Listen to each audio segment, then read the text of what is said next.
interrumpía y lo hablaba, y yo sentaba a esa persona que estaba haciendo algo no debido, me lo daban a mí. ¿Me lo daban? Sí, o sea, me daban la ayuda a mí. Ah, sí. Si yo no lo hablaba, me la daban la ayuda a mí.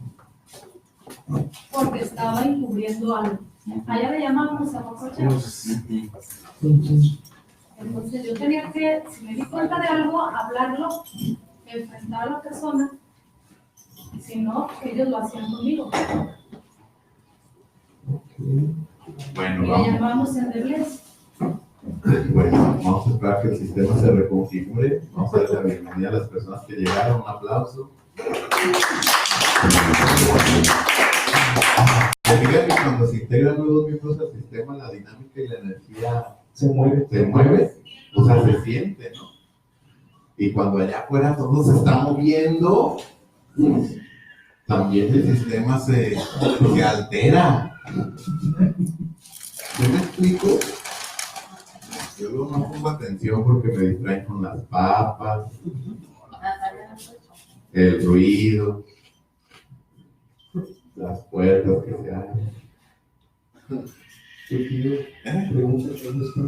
¿Quién? ¿Cuál tío? ¿Qué dice? Estamos, si ustedes que preguntan ahí en vivo, dile, estamos transmitiendo a la gente que se acaba de incorporar a la transmisión desde el proyecto Wilson Smith, aliados aquí de parlantes con quienes compartimos una visión del mundo. Entonces, ¿qué cosas del sistema callamos? Y es ahí donde me gustaría que ustedes hablaran. ¿Qué cosas hemos callado y qué cosas deberíamos de decir? ¿Se acuerdan que antes había un programa en la tele que se llamaba Lo que callamos las mujeres? ¿Se acuerdan? ¿Cómo desde ahí me enseñaron que la mujer debía callar? ¿Sí me explico? Entonces, ¿qué cosas del sistema observamos que están mal y que callamos? Jonathan, pregúntale al público.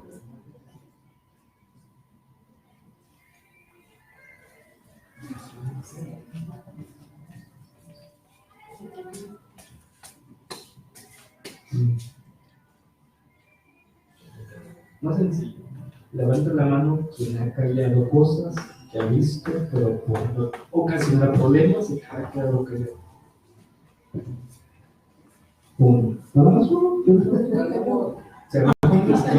Todos en esta vida nos hemos callado como por miedo. Yo me acuerdo que una vez en mi familia vivía mi abuela en un edificio y mi abuela tenía su departamentillo y de repente un primo rebelde estaba fumando mota ahí en las escaleras del edificio. ¿Y saben qué hicimos los de la familia? Nada. Nadie le llamó la atención, nadie le dijo niño deje eso, nadie le mentó a su madre. Nadie hizo nada. Lo dejaron fumar mota, o sea, lo dejamos porque yo estaba ahí, lo dejamos fumar mota ahí en las escaleras del edificio a mi primo. Delante de su mamá, delante de mis tías, delante de mi abuela, delante de las primas, yo. Y nadie dijo nada.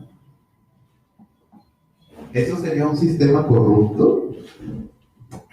El hecho de que ahí alguien dentro del sistema familiar estuviera profanando la casa de la abuela fumando mota.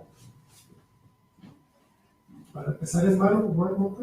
¿Es malo fumar mota? Depende a quién se lo preguntes. Si estamos en un grupo donde estamos tratando de dejar las adicciones, pues yo creo que la respuesta es sí. Si no, pues ahorita sacamos todos el toque y lo rolamos. Creo que estaba en un departamento, no estaba en un... El muchacho estaba en unos departamentos, no estaba en un... Por muchas razones sí era malo. ¿Por qué? Porque es un delito. Lograban las leyes mexicanas, porque no solamente estaba afectándose a él, sino a todo el edificio, porque ya que luego uno se hornea, ¿no? Entonces yo creo que cuando alguien pregunta esta pregunta subjetiva que si está malo fumar mota, la respuesta que siempre debemos de dar como personas que estamos tratando de combatir y de cambiar las adicciones es sí. O sea, aquí no hay esta parte de la subjetividad del contexto, ¿no? De que si la legalizamos o no. La respuesta es, ¿está mal? Sí. Pues sí. ¿Sí me explico? Pues sí, sí está mal. Entonces ahí, ¿por qué? La pregunta, más allá de si ya está claro que estaba mal, ¿no? Para el sistema. Pero ¿por qué decidimos callarnos? ¿Por qué ninguno de los miembros de la familia fue y le puso un alto? Fuimos parte entonces de ese sistema corrompido. ¿Sí me explico? Entonces, ¿qué partes de nuestro sistema vemos que están mal y preferimos callarlo? O también muchas de las veces que los miembros del sistema que callan mucho son las abuelas.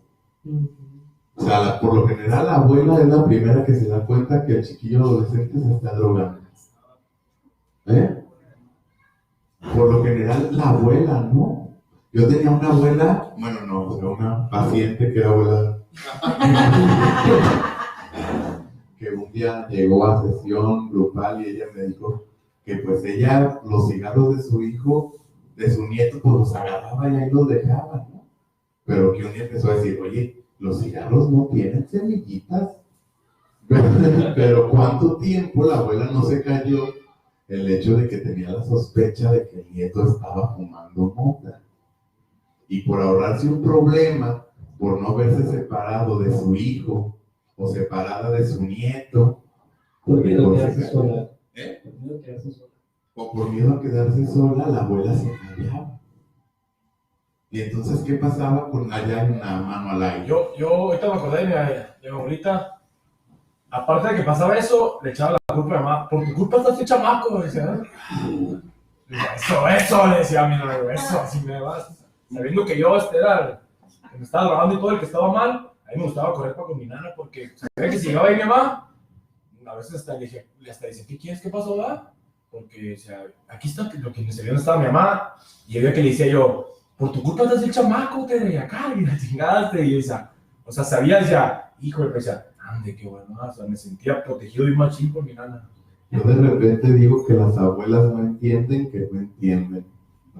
Mi nana sí entendía porque sí entendía. entendía. Y a mí cuando me toca atender a una abuela, yo me divido entre las ganas de abrazar a la señora y las ganas de mentarle su madre. Es que, por ejemplo, Señora, vea, por favor. ¿Sí me explico? Es que, por ejemplo, ya la familia de mi papá también, mi nana, ella te dice, pues, que como bien, ¿no? La información, a lo que yo he aprendido aquí, que es en la formación exterior, de que antes, pues, se casaban y se quedaban con el marido, con mi tata, o sea, y como fuera y como les tocara, porque así era, pues, como... Era la cruz. La cruz, pues, ajá, exacto. Entonces, pues, como yo pienso, como mi hermano se quedó con mi papá y todo eso, le dije, oh, pues, por eso no, era así chamaco, que porque ella le decía, a mi nana le decía que porque mi mamá, o sea, por su culpa era así yo. Entonces yo decía, es cierto, pues, la culpa no soy así yo, mi mamá tiene la culpa, o sea, mi nana tiene razón, pues, si mi nana es la oldies, la chila, y pues, y no, que esté equivocada mi nana. Y mucho tiempo, o sea, y muchas veces yo iba y me aislaba ahí con mi nana, la neta. Me refugiaba porque pues era el escudo ahí, nada. Y mi mamá pues no le decía nada a mi nana. Ahí, estoy detrás de ella yo. ¿Qué tendría que haber ahí hecho tu mamá? ¿Qué tendría que haber? Siguiendo la filosofía de ¿cómo se llama? Henry Thoreau. De Henry Thoreau. ¿Qué hubiera tenido que hacer tu madre? No, pues, ponerse la tú por toda mi nana y decir, pues, ¿sabes qué? Pues es mi hijo, no es tu hijo. ¿Sí, no? Sí. Y me lo llevo y lo crío. Ajá, o sea, pero yo pienso que por no hacerla sentir mal, o por su mamá, Por lealtad. por lealtad, por todo eso, pero, o sea, realmente, así yo pienso que debe ser, ¿sabes qué? Pues es mi hijo, ¿ah? Porque, pues, yo, la neta, pues, al contrario, me ponía atrás de mi nana, sí. Nunca había, pues, mi nana, mi mamá no le decían a mi nana. Yo me podía quedar estas semanas drogándome acá, y pues, a gusto. Entonces es ahí donde tendríamos que criticar y decir, oye, pues la nana no era tan buena. Sí, no te ayudó tanto. Te ayudó a enfermarte. Te ayudó a enfermar. Pero, por ejemplo, yo tengo una pregunta. Por ejemplo, yo, pues cuando era el tiempo que yo andaba en la calle, en machín, y no había dónde llegar, o sea, sé dónde llegar, pero donde no me decían nada con mi nana. Y por eso llegabas ahí, porque ahí no había castración. El refrigerador lleno de todo, o sea, y ¿A dónde prefiere uno llegar? O sea, es como el señor que llega borracho a casa, si sabe que si llega borracho la mujer lo va a regañar, pues mejor no llega. Se va con el amigo. Se va con los compas. ¿Sí me explico? Entonces ahí es donde de repente uno, como terapeuta, empieza a analizar y escarbar y se da cuenta y le dice a los pacientes, oye, pues tu abuela no era tan, no tanto, más bien te perjudicaba. Y es ahí donde las abuelas que creen que dicen, ese psicólogo está perfecto. ¿Sí me explico? Y es ahí donde uno se tiene que enfrentar a... Y con la otra abuela, mamá y papá, con la otra abuela, yo le dejé una carta a mi mamá una vez, dije, gracias por parirme, le dije, me acuerdo bien clarito con un color verde se me hace. Y gracias por parirme, le dije, porque yo quería estar con mi papá, pues porque mi papá no estaba conmigo, entonces yo fui con la mamá y papá. Y me acuerdo que una vez le dijo mi abuelita, dijo, entrégame los papeles del chamaco. O sea, y yo cuando escuché eso dije yo, chingón, me quedaste. Todo me dejaste. Y era más todavía allá, o sea, ya con mi mamá, pues me vestía como ella me decía, y allá, o sea, como de andar aquí todo bandajón y como quisiera, o sea, me encantaba a mí andar allá con mi nana Katy, la neta. Y cuando escuché que dijo, entrégame los papeles del chamaco. Dijiste, pero le decía, no, me gusta la heroína. Y yo cuando escuché que le dijo, entrégame los papeles del chamaco. Y le dijo, es que no saben, que acá, o sea, como mi nana, como diciendo, yo sí sé cómo criarlos, van a ver, o sea, entrégamelo y van a ver. Y de hecho, pasó el tiempo, hice todo lo que hice el desastre, y yo escuché un comentario de me hubiera entregado los papeles del chamaco y no hubiera pasado todo lo que pasó en Cristian. Y yo digo, ¿y por qué no me entregó los papeles del desastre? ¿Y ahora cómo lo ves? No, pues, yo creo que hubiera sido peor, a lo mejor no estuviera vivo, fíjate, si hubiera entregado los papeles de mi mamá. Lo voy a decir, sí. Y entonces yo pues digo, hay veces que las abuelas no entienden, Pero pues lo hacen yo creo por amor, ¿no? Y es ahí donde yo digo, gánale al PRI. Ya le ganó, claro. Le decía a mi nana, pues yo pude con los hermanos de mi papá, pues pude con tantos, dice, ¿cómo no puede con el chamaco? ¿Cómo se puede con el chamaco? Le decía que decía. Pero eran nuestros tiempos. Exacto. Y de repente las abuelas no entienden esto. Que ahora nuestra generación estamos sobreestimulados y que no va a ser la misma crianza de alguien que creció en 1940, alguien que creció en los 70, alguien que creció en los 90 como yo, hasta alguien que creció en los 2000, no va a ser igual, porque nosotros somos la generación del todo rápido. Si antes alguien quería hacer palomitas, ¿qué tenía que hacer usted?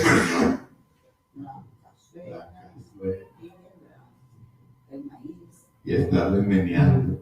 Si tú quieres hacer palomitas, ¿qué haces? Voy al Oxxo para que las veas hechas. Para no hacerlas aquí, pues. ¿Se fija? ¿Cuánto se tardaban en hacer palomitas? ¿Una media hora? Y ahora 3 minutos. Entonces nuestra generación queremos todo rápido. Todo ya. ¿Y saben qué da de hacer bien rápido? La droga. La droga, yo nunca he consumido cristal y una vez le pregunté a un paciente, ¿cómo que se siente? Y mi hijo se siente como si te convirtieras en Super Saiyajin.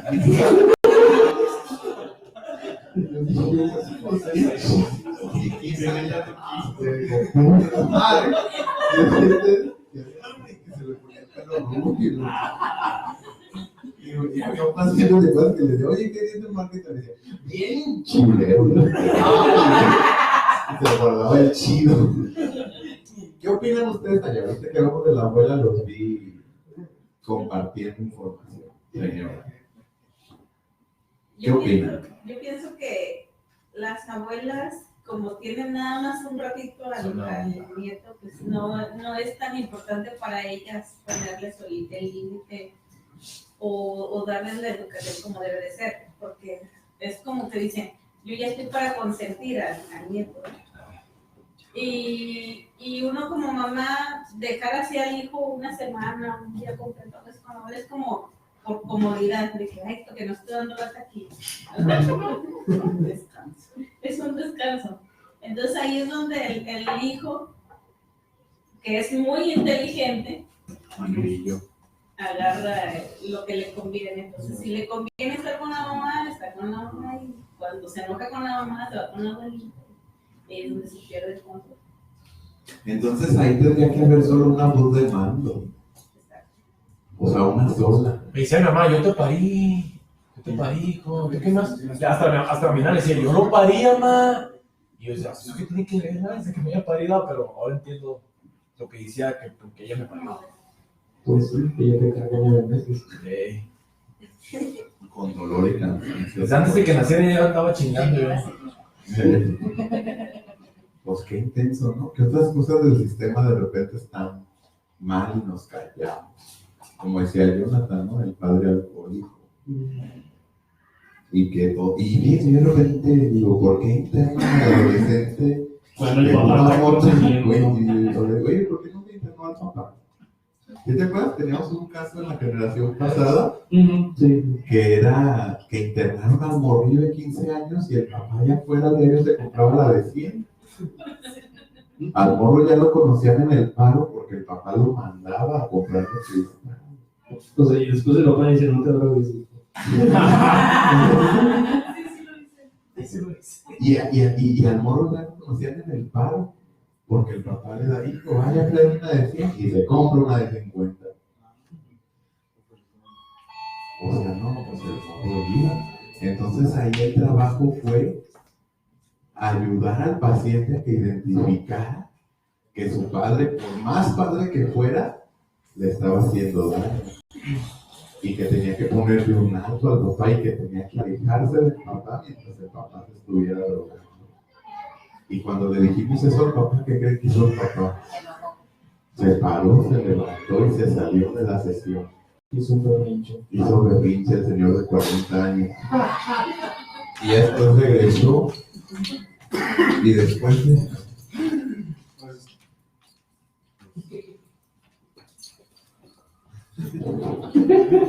Y así es como castra Víctor Hugo.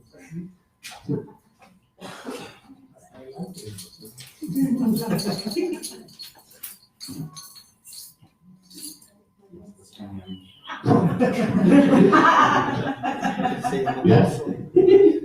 ¿En qué iba? Hizo berrinche. Hizo berrinche. ¿Y saben qué es lo peor? Que en esa misma visita, el papá sutilmente Por debajo de la mesa. y la sonaja también quita la va a estar moviendo y me va a estar distrayendo. La sonaja. El papá. Tienes razón que la vez que estaba en una sesión grupal y estaba un chiquillo, brinque y brinque por toda la sala y la mamá no hacía nada. Y había un chiquillo en la boca y lo saqué y le cerré la puerta. Y la mamá me dijo, es usted un maldito. Y le dije, señora, si usted no castra a su hijo, lo voy a castrar yo. ¿No me explicó? Entonces, ¿qué está brinque y brinque? Y lo agarré. Lo saqué, le cerré. Eso la sonaja. Es que ¿qué iba yo? El berrinche. El papá sutilmente le dio un billete de 200 a su hijo por debajo de la mesa y le dijo, si un día te quieres ir, vienes a mi casa. ¿Qué creen que hizo el chiquillo el lunes siguiente? Se fue. Se escapó. Afortunadamente ya habíamos hecho un buen trabajo terapéutico con él y cuando el chiquillo llegó a la central de autobuses, algo hubo dentro de él que dijo no. Y le habló a su mamá y dijo, mamá, diles que vengan por mí. Llegamos nosotros. Y nos habla, y ahí fuimos y en cuanto lo vi, se levantó, se fue y nos dijo, ya los extrañaba. Y dije, ¿por qué? Es que sí te vi cuidados. Ajá, y me dijo, es que ya iba corriendo, ya iba a media cuadra, me quería regresar, pero ya había corrido mucho. Pues sí.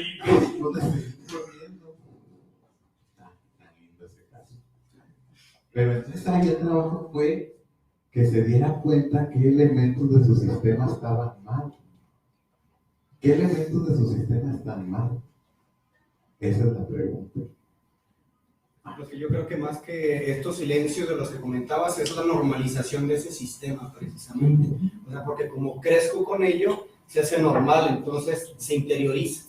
Entonces, ¿por qué voy a cambiar algo que está bien, porque voy a cambiar algo que si lo vi haciéndolo a papá, que si la abuela me lo consiente, o sea, no puedo darme cuenta, que no me doy cuenta porque no tengo otro referente de sistema, que era lo que comentaba hace rato, o sea, referente a eso de cambiar un sistema donde no haya corrupción, porque es un tema que yo también así como que lo he estado conversando últimamente con amigos, o sea, pero no se puede poner un sistema por encima de otro sistema que ya está corrupto, que ya está corrompido. ¿Por qué? Porque esa misma inercia social, política, histórica, nos va a jalar de vuelta. El sistema trae. Ajá. Entonces, aquí la cuestión es, primero, hacer el cambio uno y crear micro sociedades que funcionen bajo esa lógica. O cambiarnos, o sea, irte de a lo mejor del Estado, o sea, yo ya me estoy yendo como muy a lo tópico, pero, o sea, crear un sistema donde ya no se funcione de esa manera, porque hablamos, bueno, es que vi corrupción en la casa, por ejemplo, con esta cuestión de que la abuela le permite, de que la abuela regaña a los padres en frente del hijo, del nieto. Entonces, no es algo que está nada más en la casa, porque es algo que también se ve en la política, en personas que tienen el poder, están llevando ese mismo comportamiento en diferentes ámbitos. Entonces, es un problema social. Pues fíjate, que yo me acuerdo que mi santa abuela, la del kiosco, la del Oxxo a las 3 de la tarde, yo me acuerdo que cuando en el año 2000 hubo el cambio de poder, que no fue cambio, fue morralla, mi abuela le dio chorro de coraje, porque ella era de los priistas de peso colorado, porque todo lo teníamos por el PRI, decía. Y me acuerdo que mi abuela, su crítica era, pues fíjense, esto que dices de la normalización, decía, es que los del PRI al menos robaban, pero construían puentes. Robaban, pero construían. Y en Colima hubo un gobernador muy famoso que se llamaba Fernando Moreno, corruptazo el vato, corruptazo. Y mi abuela me decía, pues sí, ese Fernando Moreno pudo haber robado mucho, pero la universidad donde estudiaste, él la construyó. Entonces teníamos que agradecerle por haber hecho lo que tenía que haber hecho, porque para eso lo habían elegido. O sea, que viene siendo como diciendo un nieto, déjalo que robe, chaval, hija, pero te está dando dinero. Eso que decías de crear microsistemas, a fin de cuentas es lo que nosotros hacemos. Yo le he dicho a Jonathan que yo no me quiero aliar con el organismo que controla las adicciones en Jalisco, llámese SECA, por un acto de desobediencia civil, porque no vamos a pertenecer a un sistema que sea corrupto. ¿Sí me explico? Entonces tenemos que empezar a crear estos espacios donde haya un libre pensamiento, donde el conocimiento no se sostente en una sola élite, sino que el conocimiento llegue a todos. Y que los que sepan seamos todos y no nada más los de arriba, para que el sistema cambie. Y eso es desobediencia civil. Eso es con todos los sistemas en los cuales veamos que algo no está bien, tenemos que ser lo suficientemente valientes para decir, para alzar la mano y la voz y decir, esto no está bien. Llámese familia, grupo religioso, trabajo, amigos, Estado, lo que sea. ¿Qué opinas, Jonathan? Pues sí. A ver si no recibimos más amenazas de muerte después de esta. Por Rojito, No me despreocupo. por Chayo. Bueno, entonces, a lo que hemos llegado en esto, o sea, el síntoma siempre va a estar ahí presente, pero el problema aquí es qué estamos haciendo con el síntoma. En sistémico manejamos un término que se llama juego psicótico. Si el juego psicótico está mal, tienes que modificarlo, ¿ok? Pero ¿cómo se sustenta el juego psicótico? A través del silencio, ¿no? Pero el silencio es lo que hace más ruido dentro de la casa de la familia, ¿no? Entonces, por ejemplo, son como aquellos papás que están peleados y dicen, no estamos peleados, pero le dicen al hijo, vende a tu papá esto. O sea, ¿cómo utilizan al hijo? Ahí deja de ser el hijo para ser la palomita que manda mensajitos, ¿no? El WhatsApp, es el niño WhatsApp. Anda. Y entonces, ¿cómo está ahí? O sea, ¿qué lugar le están dando al niño? Le están quitando su lugar, le están quitando su existencia. Eso es quitarle la voz. ¿Y qué creen? Eso se llama triangulación. Y eso lo hacen mucho las familias mexicanas. ¿Por qué? Porque tratan de aliar al hijo. Tratan de quitarlo del padre o de la madre. Pero no se pongan a pensar que también tiene derecho a tener a su padre ahí. Porque como yo siempre digo, existen los ex amigos, los ex novios, los compañeros, pero no existe el ex papá, ni la ex mamá, ni el ex hijo. Siempre hay un lazo que nos tienen que romper. Únicamente se ponen barreras cuando el contacto es enfermo, como en esta parte del paciente que le decíamos no vayas para allá porque tu papá te va a hacer esto, y hasta que no lo fue, ya, sí, cierto. Y ahí lo prueba, porque no solamente son palabras de nosotros, sino que el paciente intenta. Y el paciente es tan libre de intentar que ya tiene toda la información aquí, y él decide qué hacer con la información que ya queda dentro. Están como esos pacientes de consultorio, ¿no? Que son pacientes que comienzan a tocar ese punto central y dejan de ir. O sea, ¿qué tan responsables son de sus síntomas? ¿Qué tanto les duele? ¿Quién les ayudó a sentir el dolor? Si no nos ayudaron a sentir el dolor que vamos a hacer, nunca lo vamos a atacar y siempre va a estar ahí. Yo tenía un paciente que me decía, es que a mí no me enseñaron a que esto dolía, a mí me enseñaron que la vida se siente bonito. O sea, ¿cómo estaba la sobreprotección en su casa? ¿Cómo es que la madre hacía todas las cosas por el hijo? O el padre por el hijo, ¿no? Está Montessori y dice, nunca tienes que hacer las cosas por el niño, tienes que dar la oportunidad de que pueda aprender y desarrollarse, porque si no, hacemos niños inútiles, hacemos adultos inútiles. Entonces, es más fácil reparar un niño, no es más fácil enseñar a un niño que reparar a un adulto, porque los estigmas, las creencias están tan marcadas, que son tan tercos, como dice mi abuela. Pero, bueno. ¿Y cómo se puede ayudar ¿A quién? ¿A un hijo? ¿Cómo? Sí, ¿cómo se puede romper eso? ¿De un salir al niño? Por ejemplo, yo tengo una de 18 años. Ajá. Y otra de 11. Ajá. Y tengo un niño que tiene 5. Ah, sí, recuerdo. Ajá. Entonces, ¿cómo puedo ir a ayudarlos sin perjudicarlos? Okay. Porque yo digo, los ayudo a darles dinero o ciertas cosas. Pienso que eso es ayudar, pero ¿cuál es la realidad? Ok. Hay dos formas de ayudar. Yo siempre he dicho eso. Por ejemplo, mi padre me decía, Jonathan, ven y agarra las herramientas y tú vas a ayudar a hacer esto. Y me enseñaba a hacer como poner esa lámpara. ¿Y saben qué hacía mi papá? Lo quitaba y me decía, ¿ya viste o la otra vez? O la otra es unas herramientas, como en el caso de Víctor, que su papá le decía, las herramientas, y vas a ocupar esto y vas a mover esto. Y lo dejamos. Y el problema es que no vivo conmigo. Pero ¿de qué forma les puedo ayudar? ¿Les has preguntado cómo quieres que los ayudes? ¿Cómo quieren que estés? Lo que pasa es que ahorita está como en una etapa de que su mamá, bueno, ya no está de siempre, pero su mamá les metió mucho miedo a mí. Entonces no me tienen mucha confianza. Pues ahí ese es un rollo que más bien tienes que arreglar con los mamás, con el esposo, porque eso es algo que se llama alineación parental. En donde el hijo, después de un divorcio, el hijo se convierte en un trofeo para ver quién se lo queda. Es que decías de que... Bueno, yo no he peleado pero, Pues vas peleando, pero vas perdiendo. pero sí. Vas perdiendo por default, o sea, ¿sí te das cuenta? Pero sí he querido competir, pues.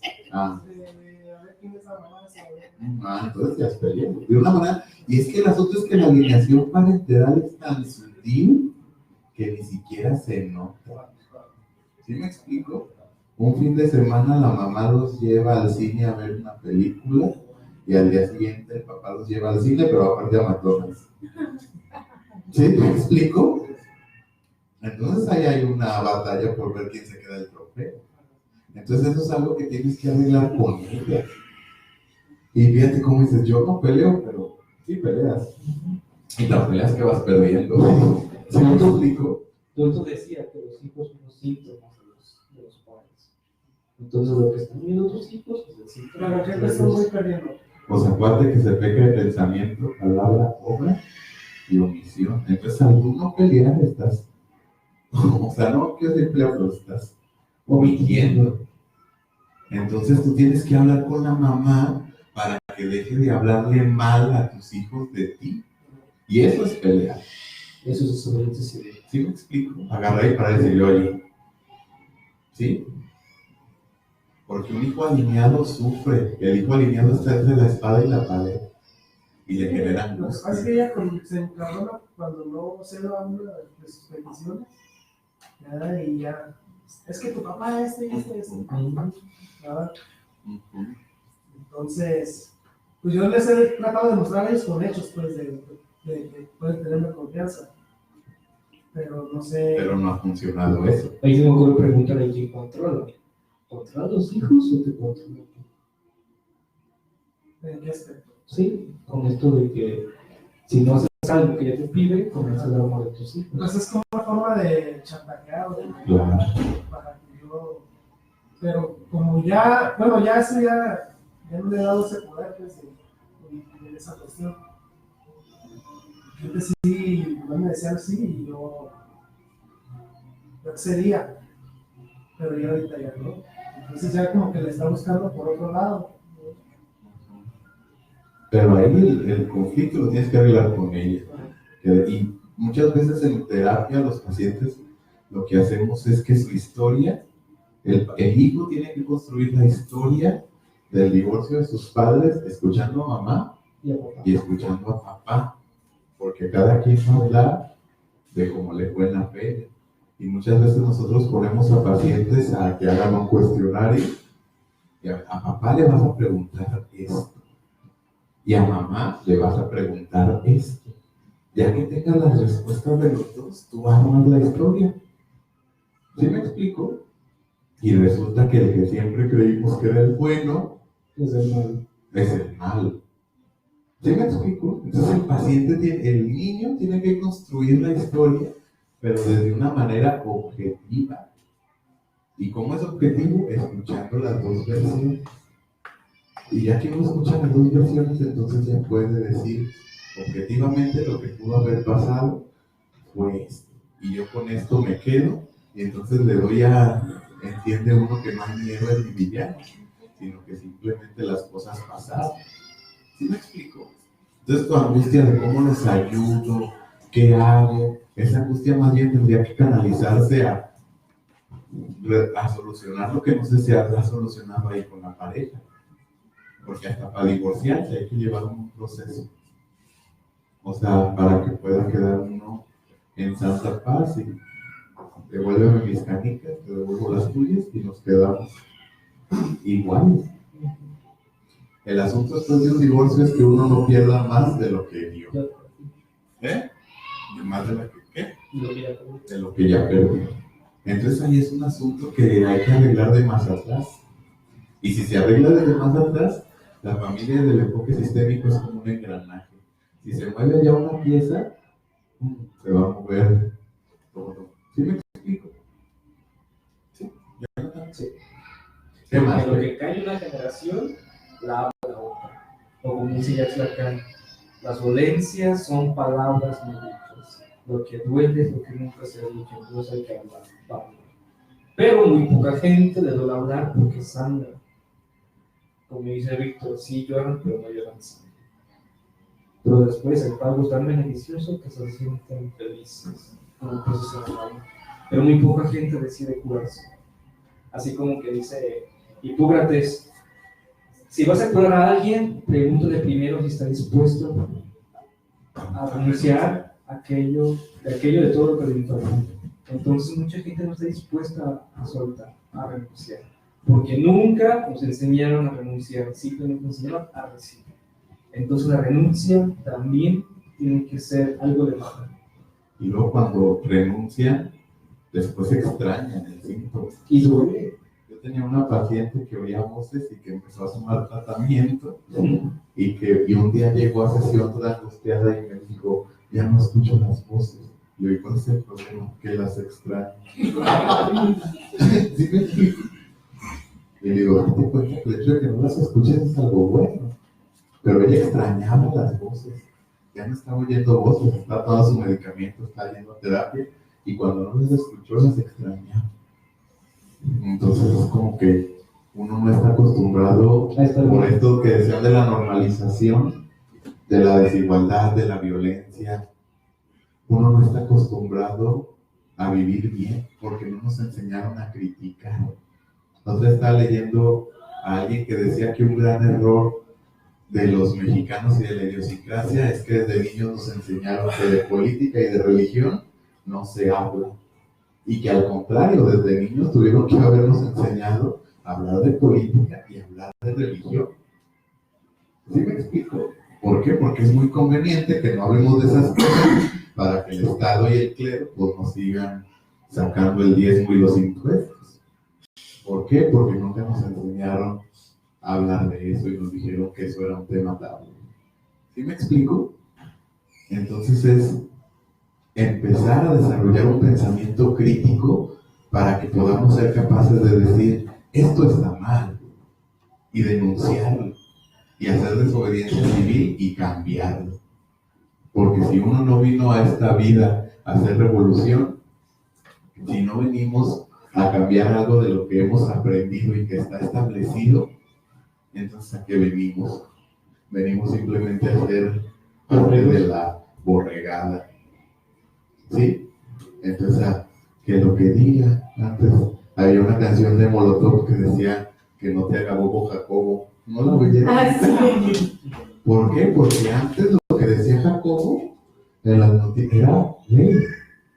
Y quien se atrevía a pensar diferente a lo que decía Jacobo, lo desaparecía. Y ahora no es tanto así. Pero, ¿por qué? Porque tenemos que empezar a criticar y no a quedarnos con esta normalización de que lo que vemos es lo que siempre está bien. Jonathan. Siempre hay que cuestionar. Y pues bueno, para ir cerrando, no se queden callados ahora y cuéntenselo a quienes confianza le tienen con esta chido. Mucho ojo. Entonces, mucho ojo a aquel tapón que estás poniendo sobre tu síntoma, porque ese tapón algún día va a explotar. Y también date cuenta con quién te vas a llevar entre tus. ¿Ok? Nada. Entonces, hay que desarrollar un pensamiento crítico. Hay que atrevernos a decir esto está mal. Yo creo que eso ya lo dije, está muy repetitivo. Me gustaría que así, sí, yo siempre decía que en un proceso de terapia grupal, la persona que más necesita ayuda, ¿quién cree que es? El que menos habla es el que más jodido está. El que más se la pasa hablando, bueno. Sí, pero el que menos habla es el que más ayuda necesita. Entonces, de los que casi no hablaron, conclusión, que aprenden y todo ese rollo. Jonathan. No, tú no quieres decir, yo aprendo esto, o me doy cuenta de eso. De los que casi no hablan y de los que nunca hablan, que ya entre ustedes se identifican. Ya. ¿Micrófono? Sí. No. Bueno, buenas noches. Está muy interesante el tema, yo no había escuchado de esto. Y yo, por ejemplo, yo no sé qué tanto es resistencia, no que sea resistencia civil, pero por ejemplo, yo nunca he visto un partido de fútbol completo, muy enfada. De hecho, yo pago, por ejemplo, yo veo mucha gente que pagas, no te puede dar el estadio de Caraco, y yo no me gusta la razón mental, pero para mí, yo pago por no dinero. Cuando me voy a dar todo, hasta allá yo hacer corregamientos y digo, se hace como fuera de lógica, si me está de que le voy a tal equipo, que le voy al otro, que el otro es punto, que el otro es que el otro es un albañil, pues digo, perdón, no sé si se te da, no, y bueno, yo no sé qué eso sí sea su así, pero yo recuerdo mucho que desde chico sí, no sé si los comentarios de mi padre se me influyó porque decía, mira, fulano de tal se sabe el nombre de todos los jugadores de las Chivas, pero es un cartón, decía, es muy ignorante. Entonces, yo me que decía, el fútbol es para el pelagataje, el fútbol es para las masas. Entonces, bueno, ahí sí yo jamás he ido a un fútbol, jamás me interesó el fútbol, jamás he ido a un partido de fútbol y nunca ni el mundial, nada. Yo no sé qué tanto hay entre esto, más bien si no hay un cargo cultural o si entre algo de la resistencia, porque yo en eso jamás he ido a un partido de fútbol, ni de verlo, y el día que me digan que vamos a pagar para ir a ver un partido de fútbol. Esto es como ahorita que veníamos en camino y que había un embotellamiento aquí en Mariano Otero por la FIL. Yo le decía a Jonathan, a mí me caga ir a la FIL. Y la gente que va a la FIL se me hace gente poser. Y le dije a Jonathan, pues porque el 90% de los libros que se compran en la FIL terminan arrumbados. Sí, eso, pero ahí va la gente, se toma la... Aquí en la FIL. Y debería de alguien hacer lo que debería de alguien de hacer un estudio ¿cuántos libros compraste en la fila este año? Y con el siguiente año preguntarle de los libros a la entrada de la fila de los libros, o sea, no deberían dejar entrar a la fila a la gente que no leyó completos los libros que compró el año pasado. Pero ¿por qué no? Porque nos han enseñado que ir a la fila es parte de ser culto, es parte de ser buena onda, es parte de estar en onda. Y lo mismo pasa con el fútbol. Y que hay detrás del fútbol hay corrupción, hay una cuestión de desigualdad y de machismo, porque una mujer que juega fútbol gana menos que un hombre que juega fútbol. Y una vez leí en Twitter un hombre que decía, si a ti no te gusta el fútbol de mujeres, a ti no te gusta el fútbol, a ti te gustan los hombres.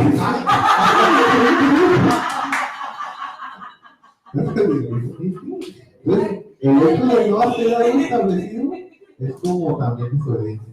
Yo no voy a la fila por el mismo asunto que usted no va a un partido de fútbol. A mí se me hace tonto hacer 3 pinches filas para comprar libros que uno puede comprar por internet y que a la comunidad de tu casa. ¿Sí me explico? Se me hace un tonto. No vayan a la fila. Lean los libros. Si van a la fila y no tengan la licencia de leer lo que compren. Porque a poco la noviembre todo el mundo es intelectual, ¿no? Y se compra la gaseosa y Elena pone a rosca y... ¿No me explico? Y ya no le ven páginas. Perdón, yo perdí algo. Perdón. Es mi punto de vista y mi mapa no es el territorio. A ver, ya ver. Pues sí, es como la gente que, bueno, yo soy católico, ¿verdad? Y pero la verdad no me gusta ir a misa y no me gusta confesarme. Entonces usted no es católico. Porque eres un ateo de closet. Usted es un hereje de Pero hay mucha closet. gente que va a misa y hasta se arregla bien y va con su familia y porque la gente los ve que van a misa. Sí. Claro. Y aparte. Y entre semanas se la pasan peleándose y sus familias también.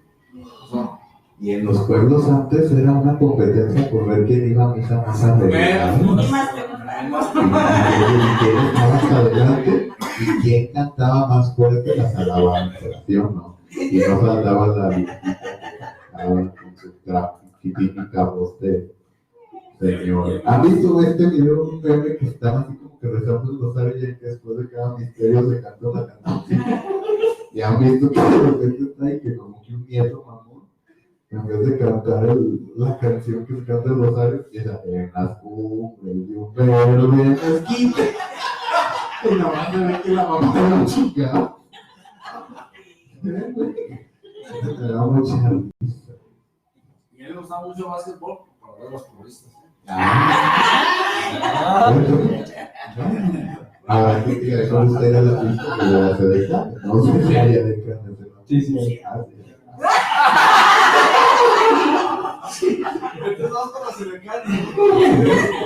Es como lo del fútbol. Pero eso es desobediencia civil. Y luego todavía pagar por ir a comprar. O sea, es el colmo del consumismo, ¿no? O como decía Jonathan desde del Sam's Club o el Cine Club, uno tiene que pagar para poder comprar. No es la cosa más tonta del mundo. Lo tienes que comprar, tienes que pagar para que te den el derecho a comprar. Y entonces, ¿qué pasa? Somos la élite, ¿no? Los que compramos en Sam's Club. Yo por eso no uso así ropas de marca, bueno, ni nada, porque se me hace algo muy consumista y muy superfluo. ¿Muy qué? Superfluo, superficial. Superflow. Superfluo, no, superfluo de Es otra cosa. Cabrón. Es como vacío, ¿no? muy vacío, ¿verdad? Yo digo, Es como el señor que está pescando en su canoa, ¿no? ¿sí? Se la pasa todo el día pescando. Y no pesca más que 2 pescados. Y eso por los 2 pesos, pues. Y pasa la gente y lo ve y no sé qué vida tan aburrida, vida tan. Pero él es feliz. Sí, ¿no? ¿Sí? Y no está ahí porque quiera pescar muchos, sino él se conforma con Bien. Y habrá gente que te escuche y que te diga, pero ¿por qué se conforma con lobos que pesque 100 y que los venda y que después mande a alguien a pescar y que o sea, son dos puntos de vista, ¿no?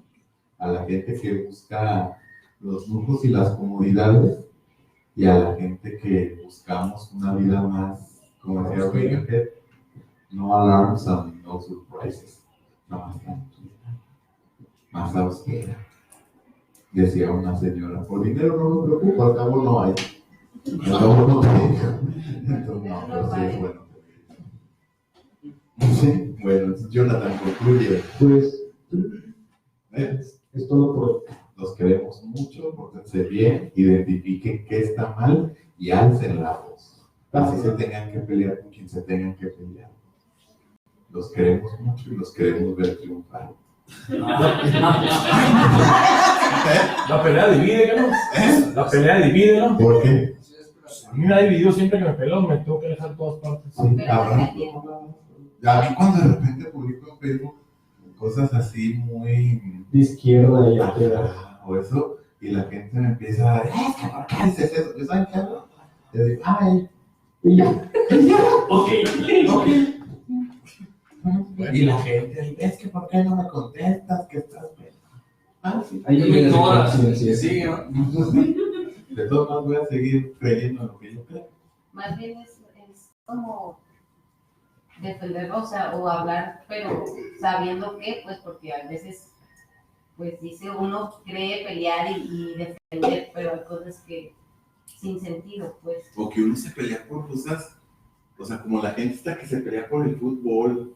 Ajá, O cosas sea, así. se pelean por el fútbol y salen del pinche estadio y se van a su casa de Infonavit de interés social de 20 por 20 y los Vergara allá en Fricolandia, en Zapopan y los aficionados de la calzada Paya.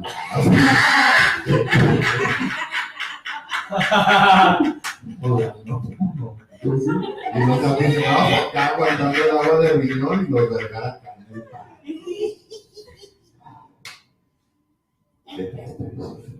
Ya es todo. Ya es todo por hoy. Adiós.